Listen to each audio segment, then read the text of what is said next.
홍준표 후보님과 기자간담회를 시작하겠습니다. 홍준표 대표님께서 직접 후보님께서 질의해 주시고 기자들이 질의해 주시고 대표님께서 답해 주시는 그런 순으로 시작하도록 하겠습니다. 예. 물 좀 갖다 주세요.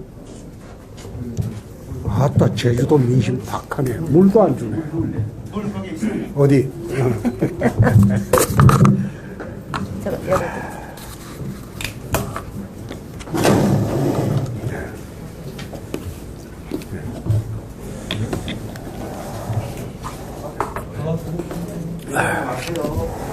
오랜만에 제주도 왔습니다. 제가 제주도를 온 것은 제주도민들과 제주의 당원 동지들에게 이제 앞으로 우리가 대선을 앞두고 제 생각이 어떻고 또 제주도민들의 생각이나 당원들의 생각이 어떻고 말씀을 들어보기 위해서 왔기 때문에 제가 할 말은 우선 나중에 하기로 하고 우선 기자분들의 질문부터 받도록 하겠습니다. 질문하시죠. 네. 후보님, 그 제주도 제일 큰 현안 중에 하나가 제주도의 제2공항을 건설하는 문제인데요. 지금 정부에서 환경적인 문제가 있다고 해서 일단 중단을 시켜놓은 상태거든요. 지역에서도 찬반 논란이 좀 있고요. 이 부분에 대해서 앞으로 어떻게 해야 된다고 생각하시는지 말씀해 주시죠. 제주도의 공항 수요가 폭증하는 것은 그건 객관적인 팩트죠. 그래서 공항이 하나 더 필요하다는 것은 그것은 도민들도 아마 그것은 인정을 할 겁니다. 나라에서도 인정하고. 그래서 제2공항 부지가 정말로 그쪽이 문제가 있다면 대안으로 제주공항을 확장하는 방안도 한번 다시 검토해 볼 수 있고, 또 그게 또 어렵다면 지금 정석공항이라고 있죠.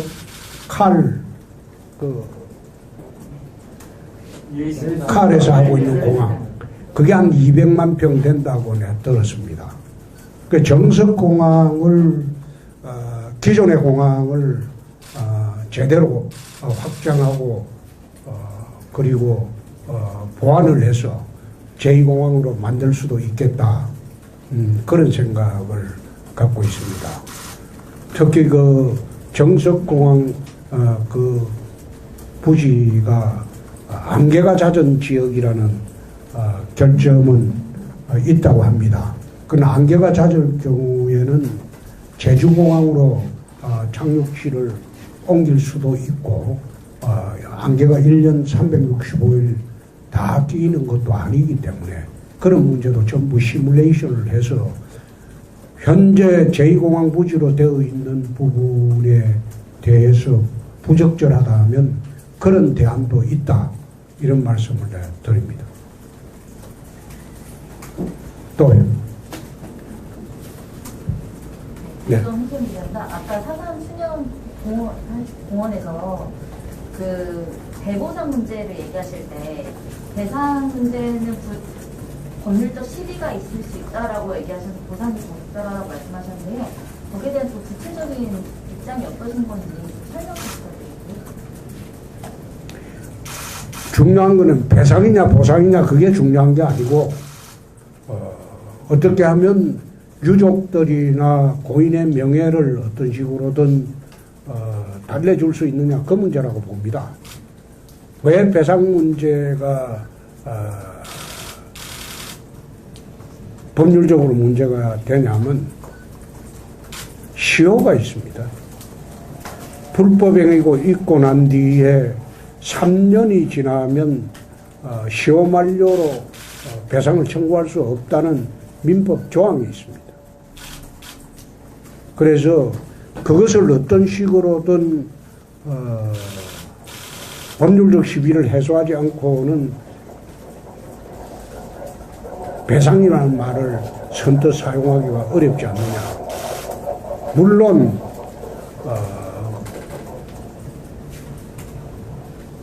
양민들 학살행위는 배상을 하는 게 맞죠. 그건 보상이 아니고. 그러나 배상으로 하기에는 민법상 손해배상 청구권의 소멸시효 문제가 있기 때문에 그것을 어떤 식으로 해결해야 할지 그거는 국회에서 다시 검토해봐야 할 문제입니다. 또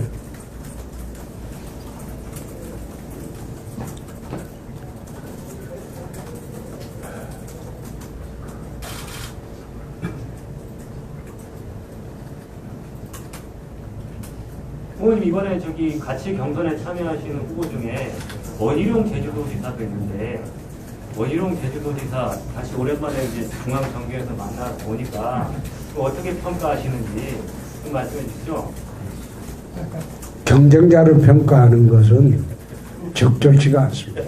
제주 출신인데 좀 어떤 뭐 축혀 세워주셔도 좋고 뭐 어떻게 보십니까? 하지 않겠습니다. 하나 더 해볼게요. 오늘 발표난 여론조사를 보면 윤석열이 1위긴 하지만 이 지지율이 많이 따라가고 계신 상황이고 앞으로도 좀 자신감을 내비치고 계신 상황이기 때문에 이번 경선에 있어서 어떤 점이 자신의 강점이고 또 어떤 부분을 어필을 해서 좀 지지율을 더 끌어올리겠다는 전략이 있으시다면 설명 좀 부탁드릴게요. 전략은 미리 말씀드리는 거 아닙니다. 한때는 27%까지 차이가 났죠. 그런데 최근에 이제는 오차범위에 들어갔죠. 올라가는 사람과 내려가는 사람이 선거에 맞붙으면 올라가는 사람이 무조건 이기게 돼 있습니다. 그거는 선거 조금이라도 해본 사람은 그 선거 심리, 선거 논리가 맞을 겁니다.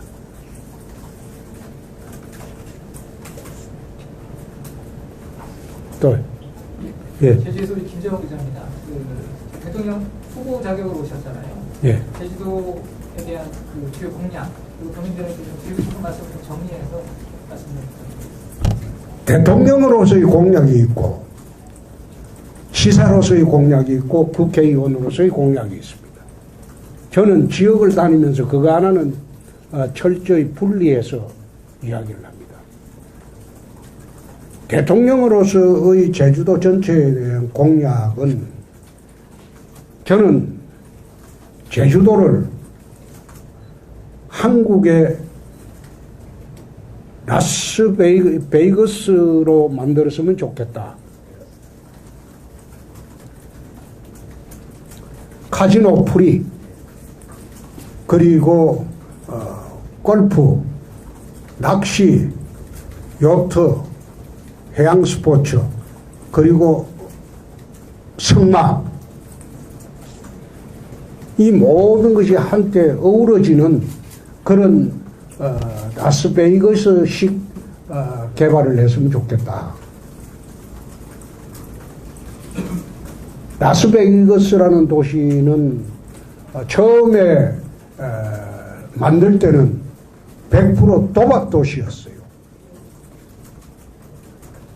카지노 도시였죠.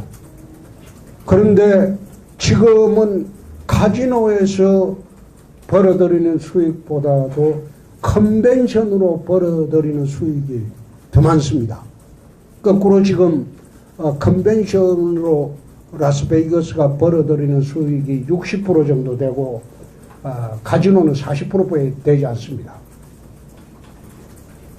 제주도가 세계적인 컨벤션 센터의 중심 도시로 되었으면 좋겠다. 그렇게 되려면 컨벤션에 참여하는 사람들이 여러 가지 남은 시간을 관광하고 즐길 수 있는 시설들이 완비되었으면 좋겠다. 그렇게 해서 카지노 프리, 그 다음에 승마, 해양 스포츠, 그리고 뭐 낚시, 골프, 이 모든 것이 함께 어우러져서 제주도가 동북아시아뿐만 아니라 세계적인 컨벤션 센터가 되었으면 좋겠다. 그건 대통령이 될 때 그렇게 만들어 보겠다는 공약이고, 그 외에 이제 공약은 시도지사가 하는 공약일 겁니다. 영리병원 이런 거는 다 시도지사 공약이고, 그건 대통령이 공약할 사항은 아니라고 봅니다. 후보님 그 라스베가스는 원래 사막 있던 곳에 이제 카지노를 짓기 시작한 거라서 이제 제주도는 현의 환경이란 게 있지 않습니까? 비즈니스 모델이 좀 다른 것 같은데 그러면 자연을 어떻게 제주도 자연 타고 라스베가스식으로 개발하겠다고 해서 그거는 사막에만 하는 개발은 아닙니다. 제가 하는 개발 계획은 그것이 환경 파괴하거나 하는 그런 거는 전혀 없죠. 다시 한번 생각해 보세요. 거기에 사막 아닌 곳은 라스베가스식으로 개발을 못하는가요? 그건 아니죠. 그건 평면적인 비교에 불과하고, 제주도에 내가 산록을 파헤쳐가지고 뭘 하겠다, 그렇게 할 일이 없습니다. 자연환경은 그대로 두고도 얼마든지 개발이라고 하니까 사람들은 전부 거부 반응을 보이는데 그건 아니죠. 다시 한번 생각해 보세요. 네, 또. 그런 상황에서 제2공항이 더 필요한 겁니다. 네, 말씀하세요. 지금 그런 계획을 밝히셨는데 공항 관계가 지금 제주가 되는데 그런 결정 문제는 어떻게 제2공항 어떻게 생각하시냐고 결국 방금 이야기했는데 제2공항 문제는 교통 문제나 이제 그런 거 개발하다가 보면 그런 문제가 생길 거 아닙니까? 그럼 아무것도 하지 말고 도로도 내지 말고 집도 짓지 말고 천막 짓고 혼자 사는 게 제일 낫죠. 아무것도 손대지 말고. 네, 또. 질문 있습니다. 저 미디어 제주 이정민 기자인데요. 응? 미디어 제주 이정민 기자라고 합니다. 네. 그 아까 말씀하실 때 4.3 배우상 관련해가지고 배상은 소멸시효되는 문제가 있다 이렇게 말씀하셨는데 그건 배상이 아닌 보상을 말씀하시는 건가요? 그러면 한다면은 보상일 수도 있고 배상일 수도 있는데 그걸 지금 딱 부러지게 말씀드리기는 곤란하다는 겁니다. 배상이라고 하려면 불법 행위에 소멸시효 문제가 있고, 또 보상이라고 하려고 하니까 적법한 행위에 대한 금전적 직업으로 오해받을 수가 있기 때문에 지금으로서는 그 성격을 국회에서 다시 한번 논의를 해봐야 될 문제 아닌가, 그 뜻입니다.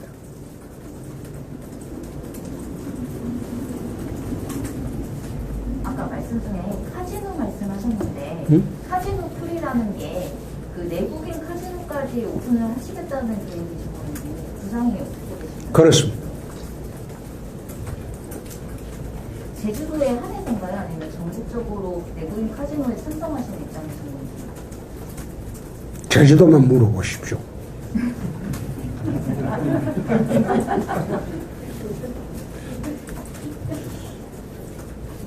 (93년도) 제가 슬러트 머신 수사하면서 카지노 수사를 해본 일이 있습니다. 카지노가 꼭 그렇게 나쁘다고 저는 보지 않습니다. 싱가포르 같은 경우에 그 엄한 나라가 카지노를 풀었습니다. 센즈그룹이 카지노를 투자를 해서 들어갔고, 센토사 유원지에 또 카지노가 대규모로 생겼습니다. 물론 싱가포르의 내국인 허용 카지노를 두 곳을 큰 곳을 허용을 해서 사회적인 문제도 있습니다. 그러나 전체적으로 싱가포르 GDP는 많이 올랐다.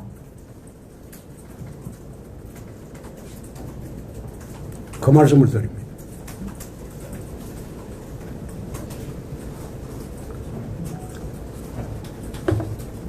예. 아까 사진 같은 동영상 말씀해 주셨는데요. 지금 특별자치법 개정이 되고 있습니다. 혹시 어떤 입장을 갖고 계십니까? 특별자치법 개정에 대해서 방침을 정하면 거기에 입법 보완하는 것은 추진을 해야 되겠죠.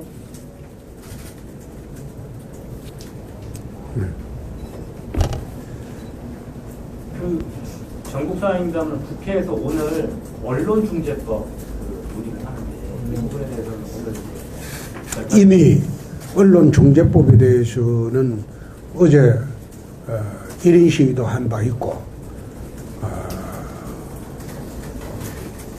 그 법을 강행 통과시키면 민주당이 대선에 아주 곤혹스러워질 것이고 문재인 대통령이 퇴임 후에 안전도 보장되기가 어려울 것이다. 그래서 민주당을 위해서 문재인 대통령을 위해서라도 언론중재법은 손을 대지 않는 게 옳다. 그 말씀을 오늘 또 드립니다. 거기에 나와 있는 징벌적 손해배상 제도라는 거는 이게 영미법상 제도입니다. 우리나라는 대륙법상 제도입니다. 우리나라는 손해배상 제도가 손해 범위 내에서 피해자가 입증을 하는 게 우리나라 손해배상 제도예요. 대륙법상. 그러나 영미법상 손해배상 제도는 손해 범위를 넘어서서 형사적 징벌과 같은 그런 제도가 징벌적 손해배상 제도입니다. 우리나라 법 체제하고는 맞지 않아요. 그런데 이 법을 징벌적 손해배상 제도를 2010년도에 제가 국회 정무위에 있을 때 한번 통과시킨 일이 있습니다. 그게 한국 법제하고는 맞지 않지만은 왜 그때 정무위에서 징벌적 손해배상 제도를 통과시켰나 하면 재벌 기업이 중소기업의 기술을 침탈하거나 탈취할 때 그때는 일반 손해배상보다도 징벌적 손해배상 제도를 한국 최초로 2010년도 제가 발의해서 통과시킨 일이 있습니다. 그 이후로 매년 26, 7%에 이르던 기술 탈취 관행이 거의 없어졌습니다. 그런 경우에 한해서 징벌적 손해배상 제도를 예외적으로 도입하는 것이지 언론관계법에 징벌적 손해배상제를 도입하는 것은 이것은 언론 재갈 물리기 법에 불과하다. 그러니까 그런 법은 만들면 안 된다는 겁니다.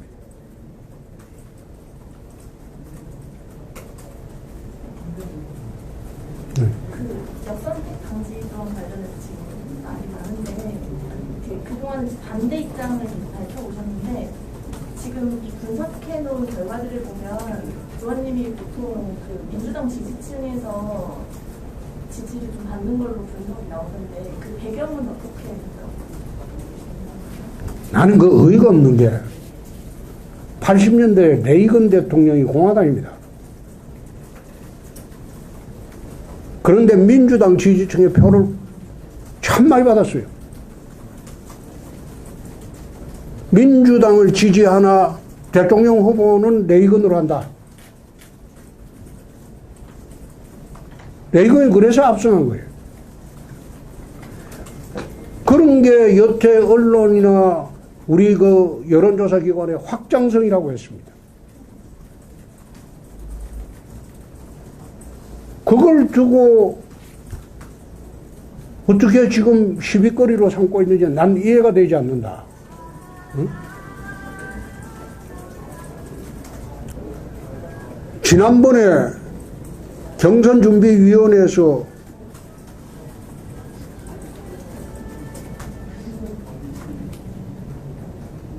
그 문제는 적용 안 된다고 결정을 했어요. 최고위원회 추인도 받았어. 그런데 경선준비위원회는 당의 기구가 아니었던가요? 그래 다 해놓고 이제 와서 다시 확장성 없는 사람들이 그걸 또 들고 나와갖고 흔들려고 하는 거, 그건 참 유감스럽다. 룰 정해진 거예요. 룰은 이미 정해져 있는데 우리끼리 모여서 대통령 선거가 우리끼리 투표합니까? 그거 아니죠. 응? 민주당은 대의원을 갖다가 개방경으로 했어요. 그랬잖아요. 우리 당의 김재원 최고위원 같은 사람은 지가 민주당 대의원 신청해서 됐다고 자랑하고 떠들었어요. 그럼 그걸 어떻게 해석할까요? 무슨 대통령 선거가 골목대장 뽑는 선거로 착각을 하고 있어요. 당은 마음에 들지 않으나 후보는 마음에 든다는 그 논리는 역선택 논리가 아니고 확장성 논리입니다.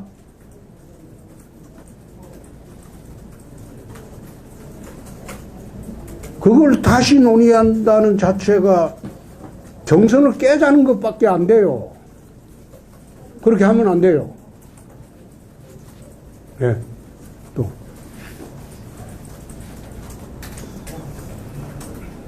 예. 대선 예비 후보로 오셨으니까요. 국민들한테 제가 왜 후보님께서 왜 대통령이 되셔야 하는지 지지를 호소하시는, 당부하시는 말씀 한 말씀. 금년부터 국제적으로 우리는 선진국 시대로 공인을 받았습니다. 중진국에서 성진국으로 도약한 나라는 대한민국밖에 없습니다. 선진국으로 도약을 했으면 정치, 경제, 사회, 문화, 대북, 안보, 외교, 국방 모든 국가체제의 각 분야를 선진국에 걸맞게 국가개혁을 해야 되고 제도개혁을 해야 됩니다. 그걸 하기 위해서는 지도자는 통찰력이 필요하고 그리고 강력한 추진력이 필요합니다.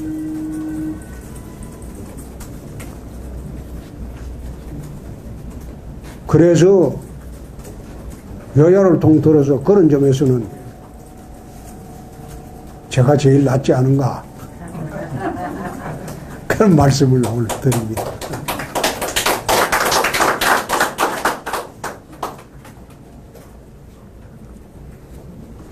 이번에 그 매불쇼에서 유승민 의원이 나와가지고 패널들끼리 하는 얘기가 가면 갈수록 국민의힘은 4명이 남으면 윤석열 전 총장보다는 홍준표 의원님과 후보님과 유승민 후보님이 남을 것이다. 결국에는 토론회를 가면 갈수록 윤석열 전 총장한테 약해질 것이고 그쪽에서 강세를 나타낼 테니까 이런 얘기가 나왔는데 어떻게 그것이 돼서 결국에 이강 구도가 될 것 같다. 거의 그런 얘기가 나오더라고요. 본인의 꿈이겠죠. 아니, 저는 거기에 결국에는 이제 윤석열 전 총장보다 어떤 토론회에 가면 가지고 국각을 나타낼 것이다. 홍준표 후보가 거기서 어떤 패널이 그렇게 얘기하시더라고요. 제가 답변하기가 곤란하네. 다복한 한편 거기에 대해서는 그거는 윤석열 전 총장은 이제 말 때문에 이제 한마디씩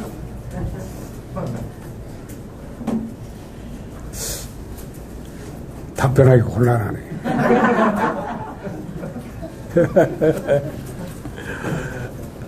정치는 저는 26년을 하면서 재미있게 하려고 합니다.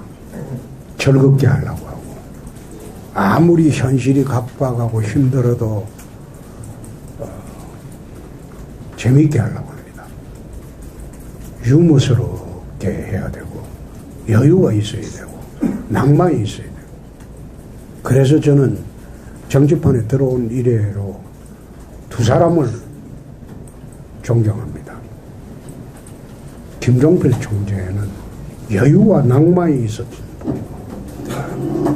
김영삼 대통령은 정직했던 사람입니다. 그래서 가능한 한 정직하고 여유와 낭만이 있는 그런 정치를 끝까지 했으면 합니다. 거기에 답이 포함되어 있을 겁니다.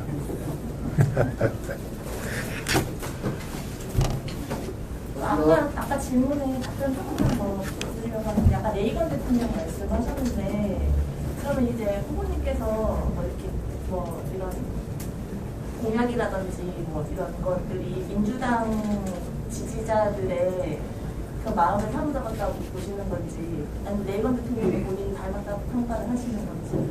닮았다는 이야기 한 적 없어요. 그러니까 아까 레이건 대통령 엄청 예를 들었지. 배경을 설명해. 예를 들었지. 민주당 지지층에 어떻게 호감을 사고 계시는지. 그건 민주당 가서 한번 물어보세요. 제가 제 처가가 전라북도 부안입니다. 호남의 사위입니다. 내가 광주하고 전주 가서 그런 이야기를 했어요. 국민의힘은 싫더라도 홍준표는 싫어할 이유가 없지 않느냐. 사위는 100년 지객이라고 했는데 나를 배척하거나 싫어할 이유가 없지 않느냐. 그 말하고 난 뒤에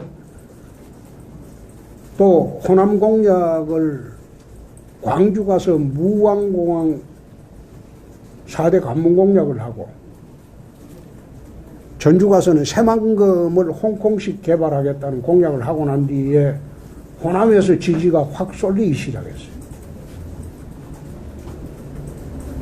과거에 우리가 대선 때 가면 호남에서 4, 5%밖에 못 받아요. 이번에는 제가 나가면 20%까지 받을 그런 목표를 갖고 호남 공약을 하겠다. 그 말씀 드립니다. 그리고 호남의 또 지지율 하나 올라오는 이유 중에 하나가 91년 3월부터 92년 8월까지 광주 살면서 호남 깡패들 소탕을 내 싹 다 했어. 광주 가면 충량로를 가면 상인들 사이에서는 홍준표는 전설입니다. 제가 광주 충장로 깡패들을 사거리 정리해 주는 바람에 그분들이 1년에 깡패들한테 뜯기는 돈이 수십억을 뜯기지 않았어요. 제가 광주지검을 떠날 때 그분들이 상인의 대표가 제 검사실로 와서 전별금까지 나는 처음 봤습니다. 여태 뜯긴 돈의 100분의 1도 안 된다고. 그래서 광주 가면 홍준표는 전설입니다.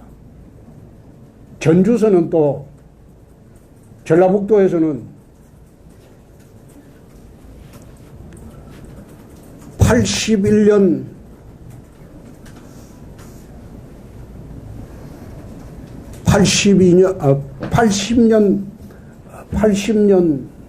그리고 81년 1년 6개월간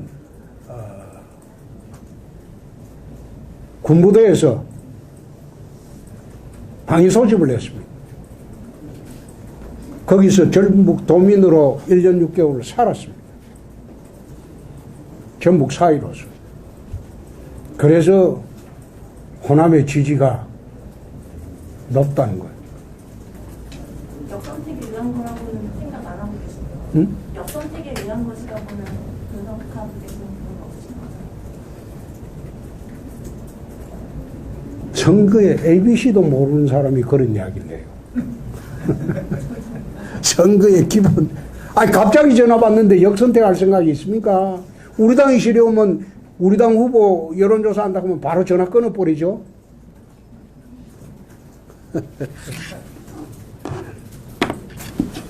자, 이제는 뭐 기자분들은 끝난 것 같고, 그렇죠?